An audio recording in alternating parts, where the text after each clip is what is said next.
नमस्कार, जी बिहार झारखंड के digital platform में आप सभी का स्वागत है। मैं हूं आपके साथ अंजलि आनंद और ख़ास तौर पर हमेशा मैं हर हफ्ते आती हूं और आप लोगों को फिट रहने का टिप्स देती हूं कि कैसे हमें फिट रहना है।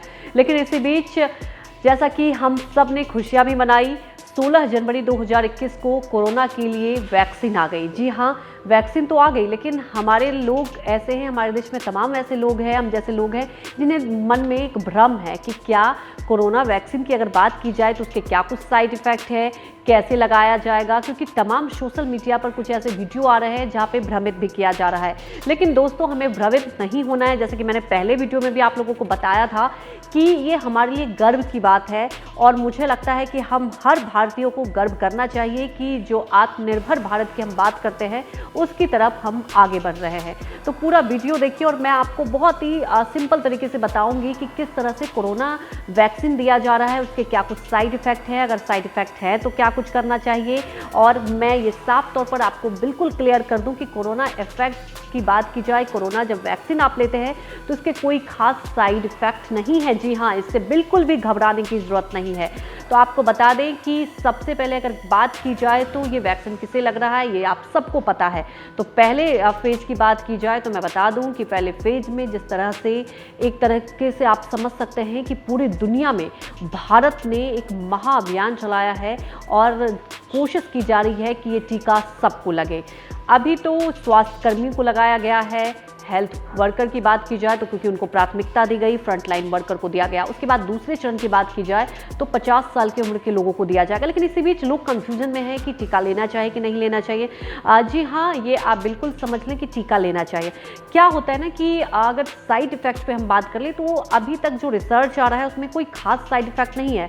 10 में से एक व्यक्ति की बात की जाए तो उसमें किसी को आप समझ सकते हैं कि जब भी टीका लगाया जाता है तो गांठ हो जाती है या तो किसी को खुजली हो रही है, तो इस तरह की चीज़ें सामने आ रही है। तो इसमें बिल्कुल घबराना नहीं है। आप सोच रहे होंगे कि अगर कोई कोरोना संक्रमित पहले हो चुका है तो क्या उसे टीका लेना होगा। जी हाँ, आप फिर भी टीका लें क्योंकि हमें चेन को ख़त्म करना है, तो इसलिए हम सबको टीका लेना होगा।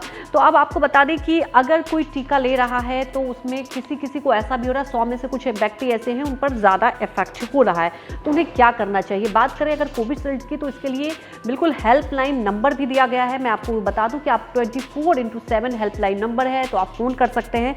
तो आपको बता दें कि अगर हेल्पलाइन नंबर की बात की जाए तो आप 1800-1200-124 पर कॉल कर सकते हैं और आप पता कर सकते हैं कि क्या कुछ करनी चाहिए। सबसे पहले अगर कुछ भी ऑप्शन नहीं मिलता तो आप आसपास के डॉक्टर से सलाह लें।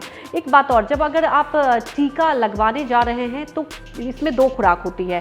पहला खुराक लगता है, उसके बाद 28 दिन बाद दूसरा खुराक लगता है। अगर पहले खुराक से आपको कुछ एलर्जी हो रही है तो आप दूसरा खुराक ना लें, पहले सलाह लें। क्योंकि क्या होता है ना कि कई बार कुछ वैक्सीन ऐसी होती है जो किसी के लिए एलर्जिक नहीं होती, किसी के लिए एलर्जिक होती है। अगर आप पहले से एलर्जिक है, आपको किसी दवा से परेशानी है, कुछ फूड से एलर्जी है, क्योंकि एलर्जी एक अपने आप में बहुत बड़ी समस्या होती है, तो अगर किसी से आप एलर्जिक हैं तो सबसे पहले आप बताएं। अगर आप वैक्सीन लेने से पहले आप इन्फॉर्म करें, उसके बाद समझा जाएगा कि क्या आपको वैक्सीन देना चाहिए कि नहीं चाहिए। अगर आप कोई बच्चे को प्लान कर रहे हैं, आप फीड कर रहे हैं, तो इन सब की जानकारी आपको देनी होगी। अब आप सोच रहे हैं कि इस जो वैक्सीन दिया जा रहा है उसमें क्या कुछ मिला है, तो मैं आपको बता दूं इस टीके में आखिर है क्या।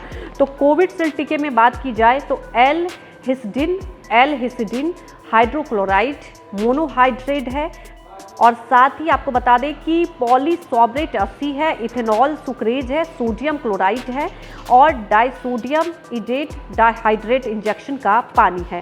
तो ये चीज़ें हैं और आपको बता दें कि कई ऐसे 100 में से जैसा कि एक व्यक्ति हैं जिन्होंने क्या कुछ लक्षण हो सकते हैं। तो मैं आपको बता दूं कि कुछ लोगों को सर दर्द, जोड़ों में या मांसपेशियों में दर्द, फ्लू जैसे लक्षण, तेज बुखार, गले में खराश, बहती नाक। टीका लगवाने वाले में 100 में से एक व्यक्ति में ये दुष्प्रभाव देखा जा रहा है। चक्कर आना, भूख में कमी, पेट दर्द, फूले हुए लिम्फ नोड्स, अत्यधिक पसीना आना, स्किन में खुजली या चकत्ते। अगर ऐसा कुछ है तो आप सबसे पहले सलाह लें। वहीं आपको मैं बता दूं कि अगर अमूमन बात की जाए ऑन एन एवरेज जो है टीके के जो इफेक्ट देखे जा रहे हैं किसी को या तो हल्का सा बुखार आ रहा है, किसी को दर्द हो रहा है, तो उसे घबराने की ज़रूरत नहीं है। ये बात मैं आपको बिल्कुल साफ तौर पर बता दूं कि ये जो टीका लगाया जा रहा है, इसकी जो इफेक्टनेस है, इसका जो प्रभावीकरण है, ये बिल्कुल राष्ट्रीय नियामक की तरफ से जब मंजूरी मिली है उसके बाद ही टीकाकरण का अभियान चलाया गया है। तो बिल्कुल भी हमें भ्रम में नहीं जाना है और आप लोग यकीन मानिए टीका सबको लेना है और ये हम सब के लिए गर्व की बात है। जिस कोरोना की बात की जाए, 2020 में हम सब ने उस महामारी से जूझा, लॉकडाउन की स्थिति तक देख ली, अब उसका टीका आ गया तो उसका हमें अच्छे से स्वागत करना है और जल्द से जल्द उम्मीद करेंगे कि हम सब के बीच टीका आए। और इससे संबंधित आपके मन में कुछ और भी ऐसे सवाल होंगे तो आप कमेंट्स में मेरे साथ अपने कन्फ्यूजन शेयर कर सकते हैं। मैं कोशिश करूंगी कि आप लोग के वो कन्फ्यूजन दूर करूं और मुझे लगता है कि आसान शब्दों में मैंने आप लोग को बताया कि कैसे कोरोना के टीके का क्या कुछ साइड इफ़ेक्ट है और इससे बिल्कुल भी नहीं घबराना है। तो अपना ख्याल रहिए, सुरक्षित रहिए और इस वीडियो को लाइक कीजिए, शेयर कीजिए, सब्सक्राइब कीजिए। शुक्रिया दोस्तों।